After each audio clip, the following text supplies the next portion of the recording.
રાત્રિનો સમય ચાલી રહ્યો છે. ધોધમાર જેમ બારે મેઘ ખાંગા થયા એમ વરસાદ વરસી રહ્યો છે અનરાધાર. એવા સમયે એક યુવાન ફરાડ હુંફરાડ થંભ દેવડ સાપક માંડે થોડા છાતી બાવ ઢાલતી થોડા ખટત્રિયાથી થયેલ ન ખોટા ગોબાતની જમાપે ખોટા સાકડવા મોકડી છોટી કાળી આંખે મૂલે કોટી માણેકલેટ મોઢાથી મોટી કલમ સારખી દોઈ કલોટી એવી અશ્વ પર સવાર થઈ અને બાગડતા ધુમ્મા જાય છે. અને અટારી ઉપર બે સખીઓ ઊભી છે. એમાંથી એક સખી બીજી સખીને કહે છે કે આવા ટાણે કઈ દશા જાય છે યુવાન.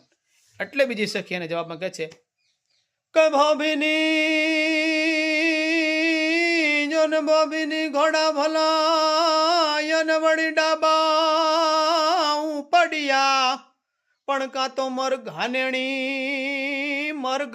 નેણી માણવા